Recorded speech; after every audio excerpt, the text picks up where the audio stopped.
Oi pessoal, aqui é o professor Gabriel e hoje eu vim trazer para vocês dois conceitos que é ser estudado na matemática.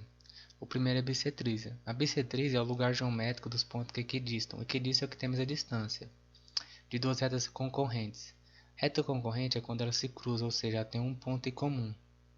E por consequência divide um ângulo em dois ângulos congruentes, ou seja, divide em dois ângulos iguais. Aqui ó, um exemplo, a reta B e a reta A se encontram no ponto O.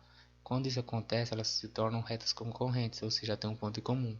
Com isso, cria-se ângulos e com a criação de ângulos você pode traçar a bissetriz. É quando você pega o vértice e traz um segmento que divide o ângulo ao meio. Por exemplo, aqui é um quadrado, porque eu sei que é um quadrado porque os lados são iguais e a medida dos ângulos internos é 90 graus. Então, eu quero traçar duas diagonais nele. Quando eu traço duas diagonais do vértice a um vértice oposto, eu estou traçando a própria bissetriz, ou seja, eu estou dividindo esse quadrado. Aqui eu dividi ele em quatro partes iguais. Porém, eu vou observar aqui só o ângulo. Quando eu pego um vértice e traço um segmento ao vértice oposto, eu dividi esse ângulo ao meio. Se inicialmente era 90 graus, agora ele passa a ser a metade, 90, que é 45.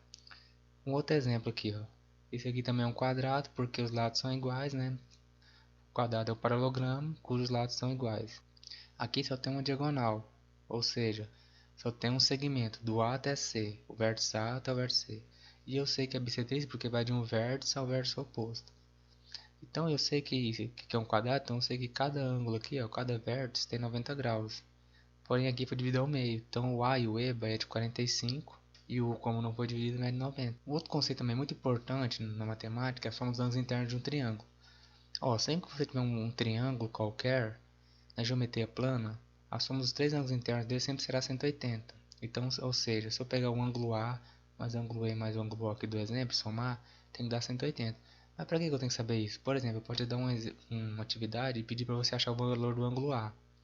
Se eu sei que a soma dos três ângulos internos é 180, basta eu somar os três ângulos e igualar 180. Agrupo os termos semelhantes, grau com grau, né? 58 mais 33, 91 graus. Então fica A mais 91 graus igual a 180. Eu pego 91 graus, passo para o segundo membro, ele estava positivo, fica negativo, então fica 180 graus menos 91. Logo A igual a 89 graus. Um outro exemplo pode ser esse aqui, ó. Eu posso pedir o valor da variável e posteriormente o valor de cada ângulo interno. Se eu sei que a soma dos três ângulos internos é 100% de 180, basta eu somar 2x mais 3x mais 4x e igualar a 180, ou seja, o ângulo A mais o ângulo E mais o ângulo O.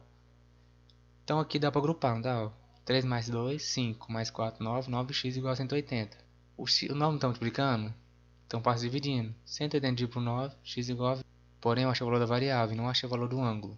Se eu sei que o ângulo A mede 2x, então A igual a 2x, no lugar do x eu ponho 20. Então é 2 vezes 20, A igual a 40. Então o ângulo A mede 40. O ângulo E mede 3x, então é 3 vezes 20, 60. O ângulo A mede 4, então 4 vezes 20, 80. Se eu somar os três ângulos aqui der 180, eu acertei a questão. Estou tirando a prova, então 60 mais 40, 100 mais 80, 180. Espero que vocês tenham gostado e qualquer dúvida pode deixar no comentário. Até a próxima aula. Muito obrigado.